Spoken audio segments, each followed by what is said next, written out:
say subscribe to BB Aquatics. Comment, like, subscribe.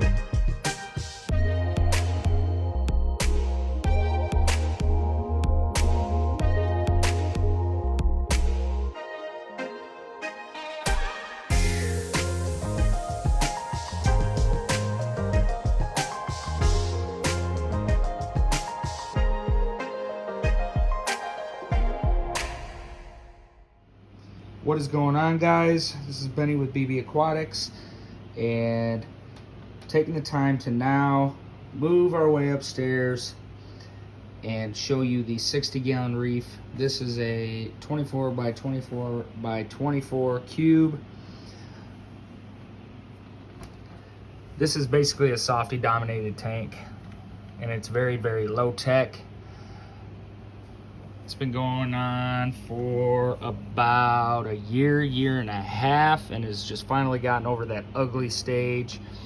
We used to, as you can see, we still have a little bit of brown diatoms here, but it's really, really small. I basically manage this tank with about 5 gallons a week changed out. No sump, no skimmer. We've got good water movement out of these Sun Sun wave makers here. And these are the JVP 130s. And I wish that with this phone camera, it wasn't so blue, but it comes off so blue as far as the lighting. But we've got a lot of coralline algae growth, obviously, on the pumps, the wires, and the equipment, more so than the rocks and back glass, but it is what it is. Simple Arag-Alive and Substrate. We've got a mixture of live rock and CaribSea arches, caves, and stuff of that sort, but plenty of hardscape in here, plenty of places for fish to weave in and out. And obviously it's set up in the corner, so you can kind of get a couple different views on it, but it's kind of like having 2 scapes in one.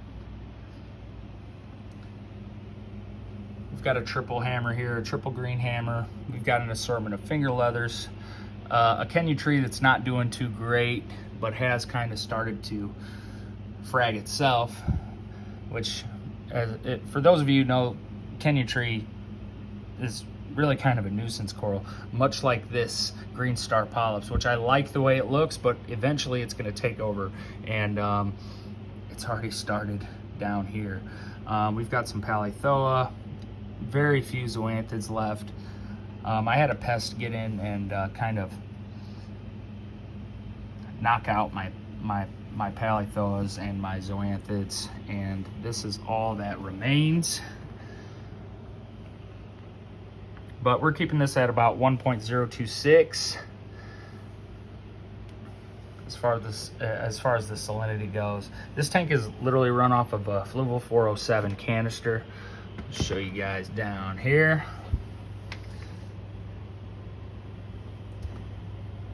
One 407.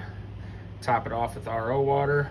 We've got our hydrometers and refractometer and calcium test kit, stuff like that. But I do have a can of GFO back there that I just don't use, phosphate reducer. I've just really kind of stripped down on everything that is going into the tank and rely solely on regular water changes to keep the quality in check as far as my alkalinity, magnesium, calcium, and basic parameters. But that 5 gallons a week seems to do the trick. Got a little bit of patch of nuisance algae back there, but we've got these huge turbo snails that seem to take care of that. There's one guy down there, and there's another one. But Got some purple sespenaria. I don't know if that's the right verbiage. I suck at producing the proper words for this kind of stuff. We've got a hairy mushroom down there. One clownfish who seems to love hosting the green star polyps. I've tried anemones. I've kept bubble tip, red bubble tip, rose bubble tip, whatever you want to call it, anemones successfully in a 15-gallon all-in-one. And then when I go and throw 2 black widows in this tank not too long ago, I'll throw up some clips of that. They were beautiful and doing great until they just weren't. And I put them in an established system. Everything was in check. They were getting what they needed. And they just slowly melted away. Running this off of a AI Prime 16 HD on BRS settings. If you guys are interested in what settings I'm using, I can go ahead and try to find those and throw them up there in the clip. But these are it's set to the bulk reef supply recommended settings for a 24 by 24 by 24 cube, which is exactly what I've got. It's sitting at about 12 inches, I'd say, from the surface of the water. And but very, very low tech. Reef tanks don't have to be expensive, and you don't have to run all of this equipment. And you know, I'm thinking of something this maybe down the road with a hang on the back overflow, doing a small refugium. As you know, I can throw macroalgae in there and stuff like that to kind of help with nitrate reduction. But a lot of these soft corals like to suck all that up out of the water column, and they really flourish off that stuff. Little bit of nutrients isn't too bad. Running a Sicce Ultra Zero contactless heater. This is a Bluetooth heater.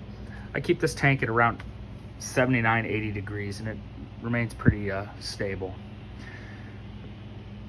His buddy jumped out and became a crusty piece of sushi on the floor. Thus, I need to figure out a better lid situation. This is just a piece of plexi. We've got only one Anthias left. I only had him in another one. The other one seemed to get some type of lympho that just never went away. We've got the 3 chromis and a bicolor angel, which has been taking care of this Kenya tree not really flourishing. He's definitely the culprit, and I was contemplating taking him out or just taking the Kenya tree out, but then he's going to go after my other corals, whereas he just kind of nips at this every so often. And you know, we'll see if the bicolor angel will stay, or if I will find a better home for him, or if I ever end up getting a fish only system, that might be a better option. But he will basically scavenge and work all over these rocks, and just pick and prod and poke at every little thing. And they're supposedly reef safe with caution, and well, this guy just seems to like Kenya trees. I'm not too upset about it, but everything is doing quite well. I need to kind of space him back out every time I put. This is actually this finger leather here, obviously just a smaller frag that broke off of here and floated around the tank, was on some sand, and I managed to get him on this piece of bleached coral there. But this is basically it. Simple equipment, a 407 canister filter, lots of water flow. The light is the most expensive piece of equipment on this tank, and stability is definitely key when it comes to this stuff. Definitely looking forward to showing you guys some more as this tank evolves, and hopefully get some more corals and stuff like that. I'm always seeming to take chunks of this off where I can and give it to friends, fish store, whatever, because the green star polyps and neon green star polyps just seem to take off, and they're hard to stop once they get going. So they recommend you do an island far from your other rock work where you can just have green star polyps. And that kind of goes for the zoanthids and palithoas too. If you can see here, there's one tiny little zoanthid left, and I don't know how he got up there. And we've got 2 others down here with the palithoa, and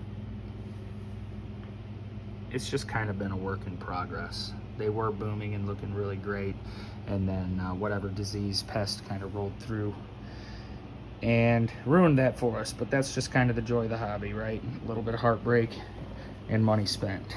But this is, oh, I forgot, he just went behind that rock. But there's a very huge pajama cardinal fish. There he is. He doesn't seem to like to swim around when I'm ever near the tank. It's when I kind of step away that this monster, he's all of 3.5, 4 inches, and he was a rescue from one of my clients. The pajama cardinal fish. But what do you guys think? What else should I be putting in here? Maybe some more chromis, some anthias. I am gonna get another clownfish. Maybe some neon gobies, or maybe a sand sifting goby, a watchman goby with a pistol shrimp.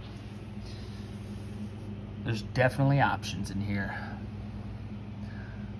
Be sure to hit the notification bell and like, comment, subscribe for more content like this.